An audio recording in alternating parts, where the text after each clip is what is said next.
Jammu and Kashmir में एक order आया है जिसके मुताबिक जम्मू एंड कश्मीर के जो लैंड लॉज हैं अब उसमें बदलाव कर दिया गया है। कई सारे कानून रिपील कर दिए गए हैं और कई सारी में अमेंडमेंट्स की गई है, जिसके मुताबिक जम्मू एंड कश्मीर में अब कोई भी बाहर का व्यक्ति यानी कि जम्मू एंड कश्मीर से जो ताल्लुक़ नहीं रखता है वो भी अब लैंड खरीद पाएगा other than agriculture land.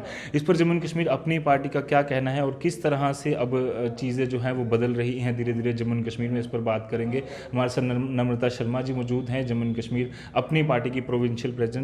Ma'am, किस तरह से इस पूरी घटना को देखते हैं? एक नया आदेश जो आया है, जम्मू एंड कश्मीर अपनी पार्टी किस तरह से इसको रिएक्ट करती है? ये बहुत ही दुर्भाग्यपूर्ण डिसीजन जो आज केंद्र की द्वारा जम्मू कश्मीर पे आया है, मैं इसे बहुत दुर्भाग्यपूर्ण कहूँगी।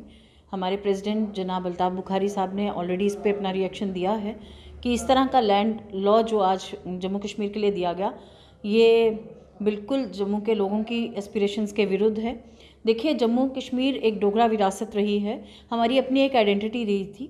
35 से 370 तोड़ने के बाद हमें ये विश्वास था कि कम से कम लैंड लॉज और जो हमारा बच्चों के लिए जो हमारी नौकरियों के हक़ हैं, इससे ये महदूद रखेंगे।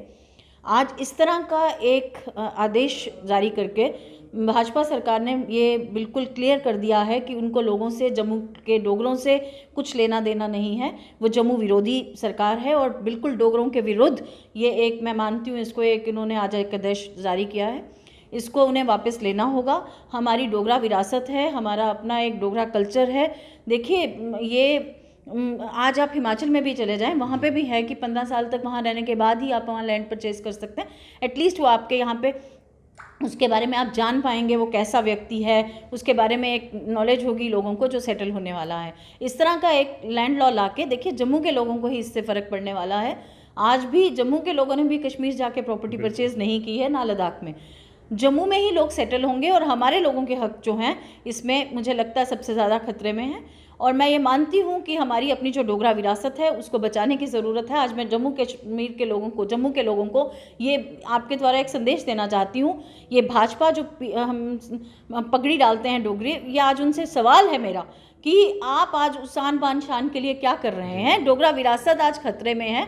हमारा अपना जो कल्चर है उसको बचाने की एक मुहिम अपनी पार्टी चलाएगी और मुझे लगता है कि हमें अब सबको संगठित हो जाना चाहिए इस मामले में। और कोई दो राय नहीं है कि इस पे उनको दोबारा एक रिव्यू लेना होगा। हम मजबूर कर देंगे कि उन्हें एक रिव्यू लेना। जी मैम, डोमिसाइल लॉ को लेकर काफ़ी बातें चलती रही कि डोमिसाइल सर्टिफिकेट जो होगा वो आने वाले दिनों में उसमें अमेंडमेंट कर शायद लैंड लॉज भी जो हैं आपके सिक्योर कर लिए जाएंगे।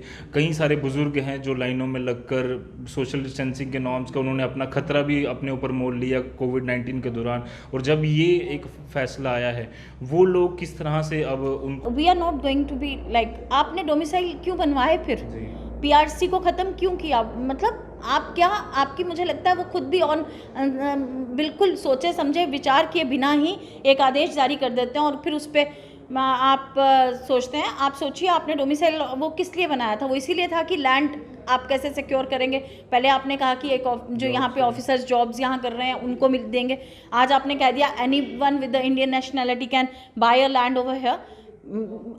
इंडियन हैं हम, लेकिन जम्मू का डोगरा जो है आज चिंतित है कि मेरा बच्चा जो आगे 20 साल 30 साल इस टर्मोइल से निकला है, आगे उसका जो फ्यूचर है बहुत इस वक्त अंधेरे में है। इस तरह का लॉ लाने के बाद मुझे लगता है कि हमें इसे गंभीरता से लेना होगा और सरकार का फैसला उसे बदलना होगा। ये क्योंकि जब भी सरकारें होती हैं वो जब लोगों के लिए, हितों के लिए काम करती हैं। मुझे आज लग रहा है कि वो बिना सोचे समझे, केंद्र में बैठी सरकार बिना सोचे समझे एक फरमान जारी कर देती है और इस तरह के फरमान की अब हम नाफरमानी करेंगे। और ये गलत फरमान है जो जारी किया गया है। जम्मू अपने एक कल्चर के लिए, रिच हेरिटेज के लिए जाना जाता है और उस हेरिटेज को बचाने का जो संकल्प है वो हम लेते हैं। जी धन्यवाद मैम हमसे पूरी बातचीत के लिए। और जिस तरह से जम्मू एंड कश्मीर अपनी पार्टी पहले दिन से ये स्टैंड लेकर क्लियर थी कि आर्टिकल 370 और 35A के लिए वो कोर्ट में लड़ाई लड़ेंगे, बट जो लैंड लॉज और जम्मू एंड कश्मीर की नौकरियां जम्मू एंड कश्मीर के बच्चों को ही मिले उसके लिए वो लड़ाई करते रहेंगे। बट अब जो एक बड़ा फैसला सेंटर द्वारा लिया गया है उससे ना सिर्फ जम्मू एंड कश्मीर अपनी पार्टी बट कई सारे खित्ते जो हैं वो नाराज़ नज़र आ रहे हैं। अब इस पर आगे भी हम बात करते रहेंगे कि किस तरह से अपोजिशन पार्टियाँ जो हैं इस पर रिएक्ट करती हैं। फिलहाल के लिए मुझे मेरे कैमरामैन कमल सिंह को दीजिए इजाज़त। ऐसी और खबरों के लिए आप बने रहिए द न्यूज़ नाउ के साथ। धन्यवाद।